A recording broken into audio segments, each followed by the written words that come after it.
नमस्कार दोस्तों, मैं हूं सागर और आप सभी का बहुत बहुत स्वागत है इसके अपने वीडियो में।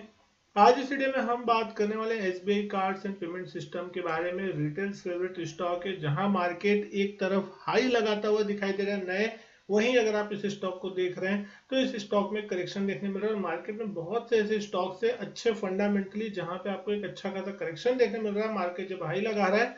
और वहीं बहुत से ऐसे छोटे मझोले स्टॉक है जहां पे बहुत शानदार तेजी बनती हुई दिख रही है। तो क्या चलता हुआ दिख रहा है इसको समझने की कोशिश करेंगे। सबसे पहले स्टॉक प्राइस की बात करें तो कल के दिन यानी सोमवार को स्टॉक 2.2% की बड़ी गिरावट के साथ बंद हुआ 820 रुपए के नीचे जाके।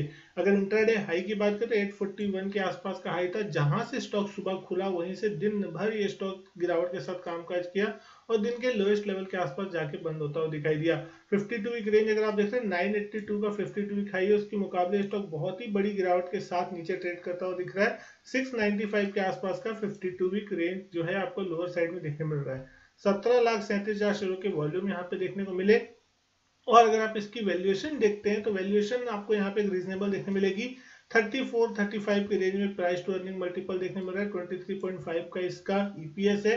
77,000 करोड़ के आसपास का मार्केट कैप है। तो कहीं ना कहीं जो आईपीओ प्राइस था इसका 755 का, जो कि 2020 कोरोना के समय में आता हुआ दिखाई दिया था, एकदम उसके आसपास ही कहीं ना कहीं स्टॉक ट्रेड करता हुआ दिख रहा है। कोई बहुत बड़े तोड़फोड़ जो रिटर्न की बात करते हैं वो नहीं हुए थे। क्रेडिट कार्ड से रिलेटेड बिजनेस है, मोनोपोली अभी इसकी इसीलिए है क्योंकि स्टॉक मार्केट में इकलौता स्टॉक है जो कि अभी लिस्ट है, बाकी बड़े बैंकों के कार्ड अभी लिस्ट नहीं है।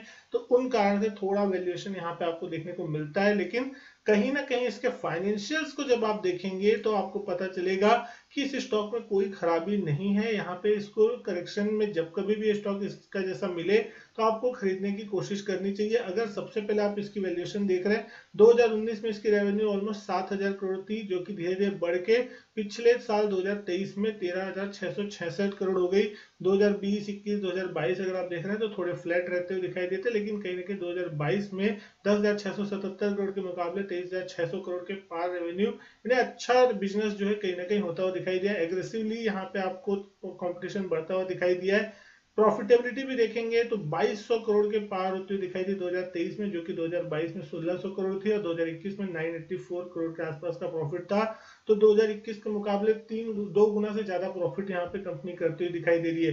ईपीएस भी जो है वो आपको कंसिस्टेंट बढ़ती हुई दिख रही है। जब इसका आईपीओ आया था 2020 के आसपास 13 रुपए के आसपास की ईपीएस थी, जो बढ़कर 23-24 रुपए के आसपास देखने मिले। तो प्राइस में उतना बड़ा एप्रिसिएशन देखने नहीं मिला है, लेकिन ईपीएस में अच्छी खासी बढ़त देखने मिली है।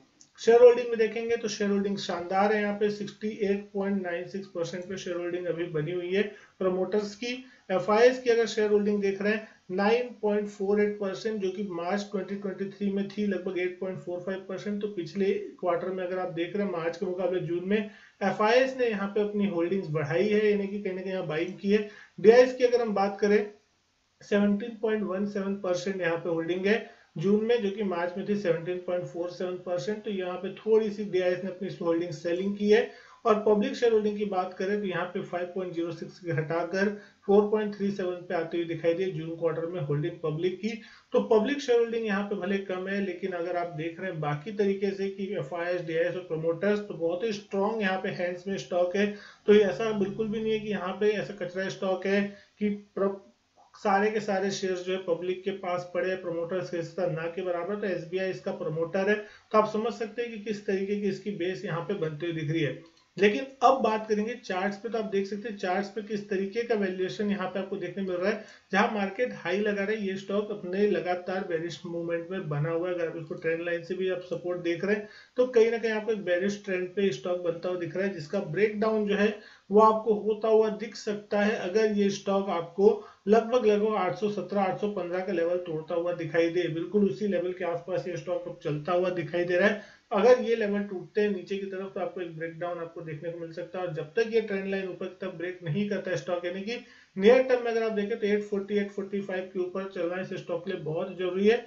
और इसके लिए क्लियर कट ब्रेकआउट जो है 855 का लेवल, जो कि इसके लिए अगर आप देख रहे हैं लगभग 850 855 के ऊपर अगर चलना चालू करता है तो फिर इस स्टॉक में आपको थोड़ी सी रिकवरी देखने मिल सकती है, अच्छी खासी रिकवरी होती हुई दिखाई देगी। तो अब देखना होगा कि क्या ये स्टॉक 815 के आसपास के लेवल तोड़ के नीचे ब्रेक डाउन देता है या फिर 845-50 के लेवल को तोड़ के अपर साइड में चलने की कोशिश करता है। क्योंकि पिछले अगर आप 4-5 महीनों से देख रहे हैं, 3-4 महीनों से, जून के महीने से ही यहाँ पे टॉप लगता हुआ दिखाई दिया था, लगभग 930 के आसपास का टॉप लगता हुआ दिखाई दिया था। उसके बाद से स्टॉक करेक्शन में चलता हुआ दिख रहा है। वहीं आप निफ्टी, बैंक निफ्टी को देख रहे हैं तो नए हाईस की तरफ मार्केट मूव करता हुआ दिख रहा है। बहुत से ऐसे स्टॉक है जो कि नए हाई लगाते हुए दिखाई दे रहे हैं। उन कंडीशनों में कुछ स्टॉक्स ऐसे हैं जिसमें रिटेलर्स लेके फंस गए हैं, और ये बिल्कुल उसी टाइप के स्टॉक है जहां पे मार्केट में अगर तेजी हो रही है और रिटेलर का पैसा नहीं बन रहा है इस टाइप के अच्छे फंडामेंटल वाले स्टॉक को लेने के बावजूद भी, तो डेफिनेटली फिर कहीं ना कहीं निवेशकों का मन खट्टा होता है। निवेशकों को बुरा लगता है कि मार्केट में तेजी है उसके बावजूद भी हमारा पैसा नहीं बन रहा है। तो अब क्या ये स्टॉक जो है कहीं ना कहीं मार्केट की रैली में पार्टिसिपेट करने की कोशिश करेंगे, या इनकी गिरावट मार्केट में एक गिरावट का कारण बनती हुई दिखाई देगी? ये सबसे इंपॉर्टेंट चीज होगी। 815 का लेवल अगर टूटता है तो कहीं ना कहीं स्टॉक फिर से एक बार 780 से 800 की रेंज में जाता हुआ आपको दिखाई दे सकता है। यानी कहीं ना कहीं 15-20-30 रुपए का करेक्शन यहाँ पे फिर आपको होता हुआ दिख सकता है। तो देखना होगा क्या उम्मीद लगता है दोस्तों आपको कि क्या स्टॉक गिरेगा या फिर यहाँ से एक रिकवरी आती हुई दिखाई देगी, इसी लेवल पे सपोर्ट लेके क्या स्टॉक बाउंस करता हुआ दिखाई देगा? कमेंट करके जरूर बताइएगा। वीडियो अच्छी लगी तो लाइक करें, शेयर करें, चैनल नहीं किया सब्सक्राइब तो चैनल सब्सक्राइब जरूर करें। मैं आपसे मिलता हूं अपने नेक्स्ट वीडियो में, तब तक के लिए गुड बाय, थैंक यू।